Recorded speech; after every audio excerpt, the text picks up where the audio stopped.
This is a toner cartridge, of course, for a laser printer, and as is typical these days, there's a little circuit board at the base here, and there's a chip on it. That chip provides things like telling the printer what kind of cartridge it is, and then the printer can write to the cartridge and tell it the number of times it's printed, so it has some sense of utilization. And then, of course, perhaps most controversial, the chip is designed so it's extremely difficult to make a third-party knockoff. This laser printer I use is an excellent printer, and I paid almost nothing for it because that's the model. The manufacturer hopes to make back their profits through selling slightly more expensive laser printer cartridges. Let's tear this chip apart and see what they had to do. There's two tensions here. This chip is obviously part of the disposable assembly, so I'd imagine the engineers have been told to keep costs down.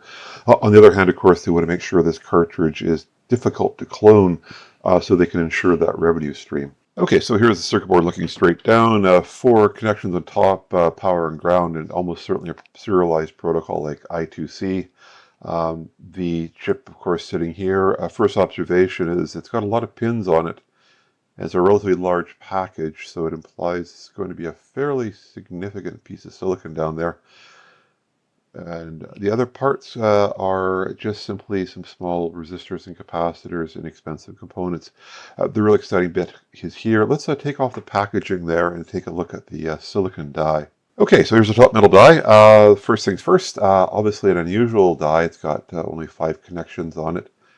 Yet it's actually quite a large die. That package was selected because they need to fit it into a package which can take a die that's this size. So almost and certainly a bit of custom designed silicon.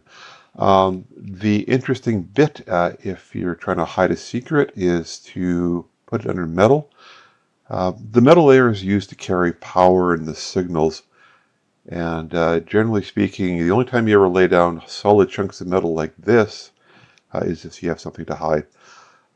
It's relatively difficult to delayer a chip metal layer by metal layer, so what's under there is relatively difficult to extract through a physical attack. Often you do side channel attacks to learn the secrets of chips, like browning them out and getting them in bad state so you can read out the memory. Up here you can see an alternate fingers. Basically one will be ground and one will be power. So whatever's sitting here draws a fair bit of power, so we'll sort that down in a moment. The little dots here are what's known as chemical mechanical polishing or CMP polishing. This part of the silicon die didn't need metal on this layer, but the silicon die has to be thinned out before it can fit into that package. It's a relatively thin package these days, so it's quite common once the silicon wafer has been all imaged and metallized, they'll actually make it very, very thin. When they do that, you need to make sure that both surfaces are quite flat. So these dots are called CMP, which allow that to occur. Here's obviously the power or the ground. Here's the power and ground.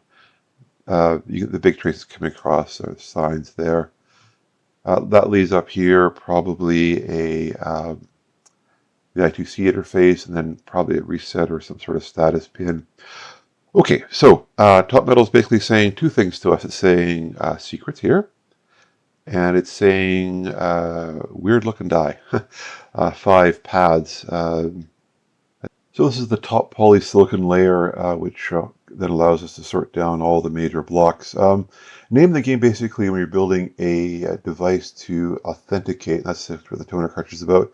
Somewhere over here, there's going to be a microprocessor.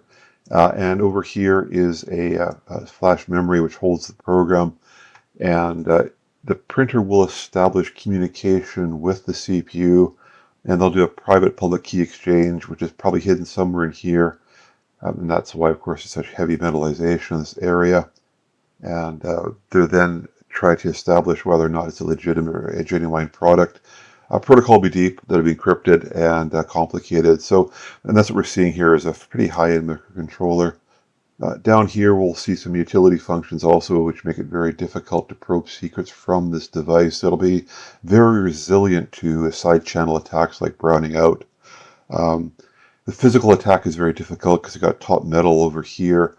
If you want to read the state of any of these cells in here, you'd have to do a selective delayering of the metal.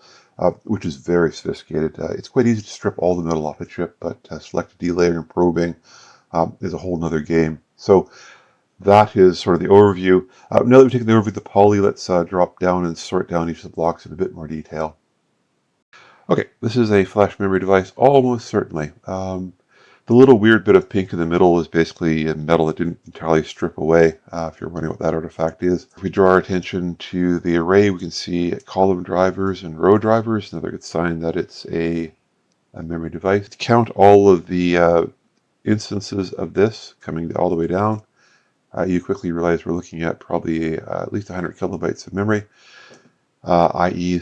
fairly high-end microcontroller, which answers one question. The design engineers decided that holding the secrets was far more valuable than anything else, so they put a fair bit of cash here to build a fairly sophisticated bit of die. I'm just circling the bit up here. This is the control and voltage generation for the flash array. Every cell in here, to program it, needs about 10 volts, so you always look for a bunch of capacitors, which can be used as a voltage doubler or quadrupler. So that's what's going on there. Otherwise, there's a fair bit of sophistication required to program those kinds of devices. So that's that chip there. Left side is a whole bunch of digital gates. And if we were to zoom in at the magnification, I took the photographs of the die. It looks pretty schmeary. This die is actually sophisticated enough that optical imaging wouldn't be able to pull out the reverse engine very easily. Need to go to a scanning electron microscope. But basically, these are arrays of gates coming up and down there. And there's enough there to implement a microprocessor, almost certainly. These are probably phase lock loops. This will be RAM. Not a lot of RAM. In an embedded application, you'll need just a scratch pad RAM.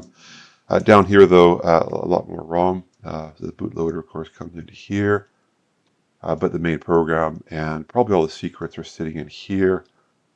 That leaves down here a interface for the I2C that looks like a CRDES, very typical size for such a device. And and over here, basically all of the bits and pieces that you would need for utility functions.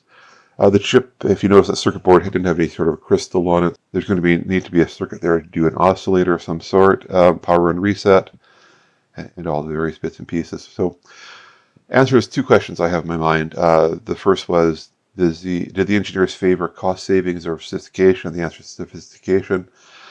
It's no surprise the toner industries are worth probably hundreds of millions, perhaps even billions of dollars per year. And the printer vendor is, of course, very keen in making sure that their cartridges are difficult to clone because they very much do want you to come back and purchase their product. Fair enough, they gave the printer away for nothing. And, of course, the model of Syndicate coming back. So the engineers met their brief. They favored very much building a very sophisticated product. The question in my mind is, this custom? The answer is pretty surely yes to that. This is a fairly high-end microcontroller. But of course, it only has 5 pins, so not much of a market out there for anyone who wants a microcontroller with an I2C interface, and that's it. Other than, of course, a printer manufacturer trying to make sure they've secured their intellectual property. I hope you found that interesting. If so, please give it a thumbs up, and we'll see you on the next one.